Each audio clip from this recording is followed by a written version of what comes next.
que ele super defendeu o Plata, foi sem querer e tal, eu nunca vou expor, não sei o que lá e tal. Vamos combinar que há um mês atrás ele falou tudo o que falou do Pedro. Eu sei que eram circunstâncias diferentes, mas não é sempre também que ele olha, eu vou aqui eu vou proteger. Não, ele falou, expôs o Pedro, que depois, é verdade, reagiu, mas... É enfim. que é o oposto, né? O Plata é o oposto do Pedro. Exatamente. O Plata é excesso de voluntariedade e pouca técnica. O Plata me lembra aquele, aliás, muito útil, em todos os times que jogou, aquele atacante, o Leandro Guerreiro, que foi do São Paulo, do Corinthians e tal, né? Então, é um atacante que tem poucos gols e tem um papel coletivo de marcação, pressão muito importante. E até por isso ele está sempre envolvido em lances, como o Casagrande falou, de cartão amarelo, limite de cartão vermelho. Ele faz a marcação que o Pedro não consegue fazer. Sabe por que ele não rifa o Plata também? Porque é isso que ele pede para o jogador. E segundo, ele está sem o Pedro e pode ficar sem o Bruno Henrique, que vai ter o recurso julgado na... Então ele vai precisar do Plata no Brasileiro de qualquer jeito. Talvez não na final da Libertadores, mas no Brasileiro vai precisar e muito. E acho que essa situação, o Flamengo, para mim, a entrevista do Felipe tá ficando cada vez mais difícil.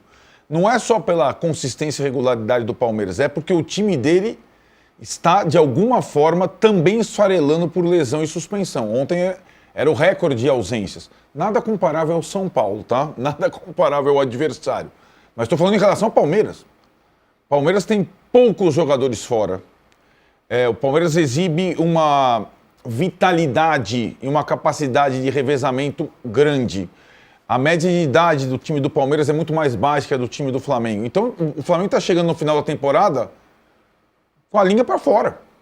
E ontem, e quando um jogador vai expulso, esse esforço ele é maior, né? E tem acontecido mais vezes. Então, além de deixar o time com um a menos, o Flamengo jogou 30 minutos. Os jogadores tiveram que se desdobrar por 30 minutos. E aí ele tem que tirar os mais hábeis, mais cansados, porque com um a menos o Arrascaeta não vai aguentar, o Saúl não vai aguentar, né? Então, o Jorginho já estourou. Então, é essa situação para mim que o Felipe está se deparando. E aí, o Casão fez a projeção das 2 vitórias a mais do Palmeiras, que significa que o Palmeiras precisa tropeçar 2 vezes e o Flamengo ser infalível para ganhar o título até o final. Me dá a impressão, e o nosso companheiro falou que o Palmeiras vai ser campeão com 3 rodadas de antecedência. Se o Flamengo tiver mais um tropeço até a final da Libertadores, basta mais um. Talvez ele se dedique só à final da Libertadores. Essa é a questão. Começa a condicionar os jogadores, preservar, montar um time, porque a frente dupla vai ficando mais difícil. Acho que isso está na cabeça do Felipe. A próxima rodada, Tironi, o Flamengo recebe o Santos em casa. E é imperativa a vitória. Não pode ter outra situação. Porque aí o Flamengo joga com o Santos em casa e com o Sport já rebaixado durante a data FIFA na Arena Pernambuco. Se o Flamengo não fizer 6 pontos nesses próximos 2 jogos, me parece obrigatório, aí você pode encaminhar o título para o Palmeiras, de fato. Esses 6 pontos próximos são literalmente obrigatórios. Lembrando que o Boto, lá no começo do ano, falou que a prioridade do time é o brasileiro. Era o brasileiro. O Casão está só para dar uma observação. Fala, Casão. Então, só uma coisa. Na segunda passada agora, lá no programa do Galvão, a enquete era: quem é favorito para a final da Libertadores? Flamengo, Palmeiras ou nenhum dos dois? O Mauro, o Fernandinho Fernandes e o Luxemburgo, eles falaram que não tinha favorito. E eu falei que o Palmeiras era ligeiramente favorito, por causa disso que o Arnaldo falou. O meu motivo é esse. Primeiro, o Palmeiras está chegando na reta final inteiro fisicamente. Você olha, você vê o time do Palmeiras inteiro. Tanto que, para virar um 0-3 contra a LDU, um time tem que estar inteiro. Inteiro mesmo. Fisicamente, tecnicamente, mentalmente. Senão você não consegue reverter um resultado de 3-0 com a propriedade que o Palmeiras reverteu. O Palmeiras meteu 4, poderia ter metido 6. O Palmeiras não se limitou a fazer 3 gols para levar para os pênaltis. Não, atropelou mesmo. E se quisesse, faria 6 gols. Se precisasse fazer 4, faria 5. Enfim, então, o que mostra, inclusive o jogo de ontem, o jogo do final de semana, os últimos jogos do Flamengo, mostra que toda hora tem jogador machucado, todos os jogos o Felipe precisa tirar os melhores jogadores, porque os caras estão cansados no campo. E o Palmeiras, o Abel não precisa fazer isso. Ele tira para poupar ou para mudar o esquema tático durante a partida. Porque se ele precisar, Vitor Roque, Flaco Lopes, Maurício, Rafael Veiga, Felipe Anderson, até o fim, ele consegue manter os caras até o fim, se ele quiser. Ele consegue manter os caras até o fim. O Flamengo não está conseguindo manter os seus melhores jogadores até o fim de uma partida, e não é só por causa da expulsão. A expulsão mostra o limite. Ficou com 10. Tira a Rascaeta, tira não sei quem, porque esses caras não vão ajudar na marcação.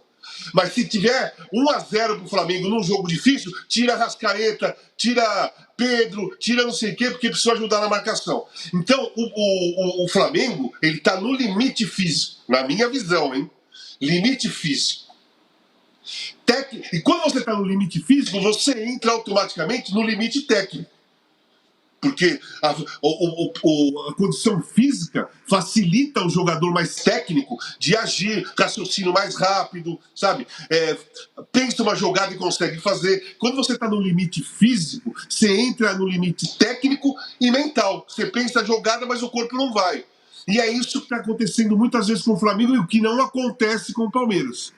Então, na relação que o rapaz mandou aí, 3 rodadas antes, se o Palmeiras ganhar hoje do Santos, eu acho que 2 rodadas antes ele pode ser campeão. Se ele manter isso que eu estou falando. Se realmente o Palmeiras está inteiraço. Porque parece que o Palmeiras está inteiraço. Não sei se... Fala. Pode falar.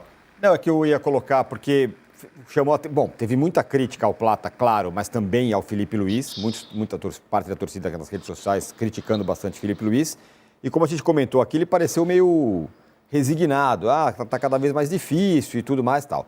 Tem uma postagem do Mauro César no blog dele aqui falando que, apesar do abatimento que o Felipe Luiz mostrou, ele tentou reanimar os jogadores do vestiário com palavras como devem continuar lutando, correndo, que o campeonato segue em disputa. Mas, de fato, também me chamou atenção isso, ele parecendo, não entregando os pontos, mas resignado. Vamos lá, acho que 2 pontos aí. Para ele é um cenário novo, para o Abel nem tanto, dupla competição na reta final. É verdade que o Abel nunca ganhou, em 5 anos, Brasileirão de pontos corridos e Libertadores. Só ganharam 2 portugueses, Jorge Jesus, com aquela diferença que a gente fala. O campeonato do Jorge Jesus brasileiro estava definido há muito tempo, antes de jogar a final da Libertadores. Isso. E Arthur Jorge. O Arthur Jorge fez uma coisa no passado que a gente não vai... O Abel pode até conseguir, mas é dificílima, porque ele foi com as 2 cabeças. Ele só foi campeão brasileiro na última rodada. Então ele não pôde tirar o pé do brasileiro. É difícil ganhar as 2. Agora, essa questão física, eu acho que o Casão foi cirúrgico na análise. E olha que a gente tem uma coisa nova a favor do Flamengo essa temporada, nesse aspecto físico / técnico. A Arrascaeta. Sim. Porque normalmente, nessa época da temporada, ele já estava acabado, já não estava jogando mais nada. Ele está ainda... Acho que o torcedor do Flamengo acende uma vela todo dia. O cara é o artilheiro do campeonato. Ontem ele foi bem marcado individualmente, apareceu em 2 jogadas, 2 gols. O do pênalti, que ele mesmo converteu, e a do gol do Samuel Lino, que ele foi disputar com o Arboleda lá no canto. Ele faz uma temporada muito acima da curva fisicamente, para o que ele era como atleta, tanto que o Bielsa reconheceu. Mas aí, chega uma hora que o cara não aguenta mais. Se ele for convocado agora, ele não tinha sido convocado na outra data FIFA. Se ele for convocado agora, é outro problema. Então a gente está analisando o Flamengo, mesmo que o melhor jogador do Flamengo esteja numa temporada muito acima da curva fisicamente falando. Mesmo com o Arrascaeta assim, o time está sentindo. Dá para perceber, né? Então, e acho que a constituição do elenco, com essa média de idade, muitos titulares acima dos 30 anos, ou jogadores importantes acima dos 30 anos, ela dificulta nessa parte final da temporada, né? Então, é um desafio para o Flamengo que vai além da técnica. E elas estão combinadas, essas 2 valências, como disse o Casão. a degradação física compromete a técnica. Não tem como. Duas notícias importantes aqui. Primeiro, hein, atingimos a nossa gloriosa audiência brutal. Bom nessa. Muito bom, excelente, muito obrigado. Você, pessoal do Pará aí que está mandando mensagem, muito obrigado. E dois, tem muita gente aqui falando, vocês não vão falar do pênalti, o campeonato manchado e não sei o quê. O pênalti para o Arrascaeta, que o Pablo Maia chega atrás dele, ele cai e o Arrascaeta toma um monte de pênalti assim. Eu classifico como aquele pênalti marcado no Brasil. No Brasil isso aí é pênalti. Se eu acho pênalti, eu não acho. Eu acho que não poderia não ser. Mas no Brasil, todo lance assim é pênalti. E aí, gente, não vou querer rebobinar a fita lá para trás. Não dá para você comparar isso com aquilo que aconteceu lá no Morumbi, no 3-2. É um nível de erros completamente diferente, ou de discussão completamente diferente. Queria ouvir de vocês o que vocês acharam, se foi pênalti, se não foi. Na minha visão, eu achei pênalti. Achei que o Pablo Maia chega descompensado, atrasado, ele está na área, a área dele, o Arrascaeta se protege na área. Ali, ele toma a frente do Pablo Maia e o Pablo Maia vem atropelando. Eu achei pênalti, achei imprudência do Pablo Maia. São lances completamente incomparáveis. Aliás, aquela arbitragem, vamos repetir, do Ramon Abate-Abel, ela é incomparável com qualquer coisa que aconteceu no campeonato. Com a da Edna, com a de ontem e tal. Aquilo, tanto que ele não está apitando até agora. Ele era o principal árbitro do país. Aquilo lá fugiu de qualquer coisa razoável. E não foi apenas o lance do pênalti, mas pênalti de todos os tempos. Do Alan no Tapia. Aquilo lá não tem discussão. Não tem discussão. Né? Aliás, né, Casão, o Felipe Luiz falou do Plata, foi sem querer. Foi a mesma coisa que o árbitro e o Abel falaram do Alan no Tapia. Foi sem querer. Sem querer, dane-se. Foi falta, foi um atropelo. Foi um lance violento até. Porque ele escorregou e ele arrebentou o cara na passagem. Aquilo não tem discussão. E até hoje, o árbitro não apita. O árbitro vai ao STJD ainda. Então, ele está fora da disputa do campeonato. Está faltando o árbitro, ele não pode apitar. Não tem comparação aquilo.